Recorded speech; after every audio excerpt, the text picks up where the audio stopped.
കണ്ടോ, ഇത് തുറന്നില്ലെങ്കിൽ അവർ ശ്വാസം മുട്ടി ചത്തുപോകും.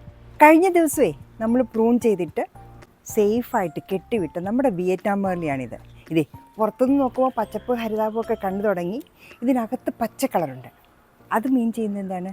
ഇതിനകത്ത് ചെറുതായിട്ട് ബ്രാഞ്ചസ് വന്നു തുടങ്ങി. ഇനിയിപ്പം നമുക്കിവർ ഫ്രീ ആയിട്ട് ഉടുപ്പൊക്കെ ഊരി വിടണം. അപ്പം നമ്മുടെ കുപ്പി അങ്ങ് പൊക്കിയേക്കാം അല്ലേ?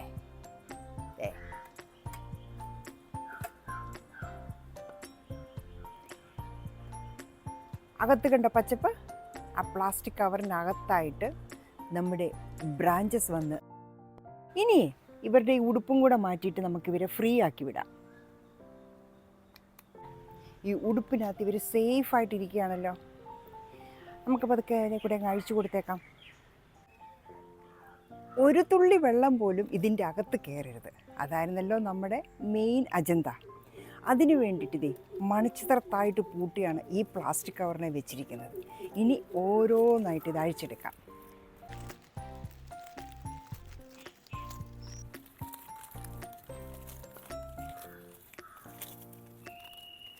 യെസ്, അങ്ങനെ സകല കെട്ടുകളും ഞാൻ അഴിച്ചു മാറ്റി. അവരെ ഫ്രീ ആക്കാൻ പോവാണ്. സോ നമ്മളിപ്പം കുപ്പി മാറ്റി അവരുടെ കെട്ടുകളെല്ലാം അഴിച്ചു മാറ്റി. ഇനി നമ്മൾ അവരെ ഫ്രീ ആക്കാൻ പോകുന്നു. ദേ ഇപ്പോഴത്തെ അവസ്ഥ ഇങ്ങനെയാണ്. ഈ പ്ലാസ്റ്റിക് കവറിനകത്തുകൂടെ കാണാം കൊച്ചു കൊച്ചു ബ്രാഞ്ചസ് അകത്തിരിക്കുന്നത്. നമ്മളെ ലാസ്റ്റ് ലെയറിലെത്തി. ഇനി ഈ പ്രൊട്ടക്റ്റീവായിട്ട് വെച്ചിരിക്കുന്ന അടുത്ത ഉടുപ്പൂടി അങ്ങ് എടുത്തു മാറ്റിയാൽ അവരെ നമുക്ക് ഫ്രീ ആക്കാം. പതുക്കെ ഇവരുടെ വന്ന ബ്രാഞ്ചസ് ഒന്നും പൊട്ടാതെ ഒടിയാതെ ആദ്യമേ നമുക്കിതിനെ ഒന്ന് എക്സ്പാൻഡ് ചെയ്യാം. യെസ്, അങ്ങനെ ഞാനിവിടെ നമ്മുടെ കവറിനെ വലുതാക്കി. ഇനി മെല്ലെ മെല്ലെ നമുക്ക് ഈ കവർ പൊക്കി കൊടുക്കാം. യെസ്, നമ്മുടെ കുഞ്ഞൻപ്ലാവിനെ എത്ര പുതിയ ബ്രാഞ്ചസ് വന്നെന്നുകൂടെ നമുക്കൊന്ന് എണ്ണിയേക്കാം.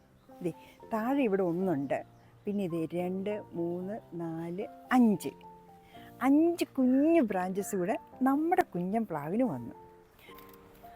അങ്ങനെ നമ്മുടെ കുഞ്ഞിന് 5 ബ്രാഞ്ചസ് വന്നു. ഇനി ഇതൊക്കെ നല്ല രീതിയിൽ വന്നാൽ മതിയായിരുന്നു. മേ ബി നമുക്ക് വെയിറ്റ് ചെയ്ത് കാണാം.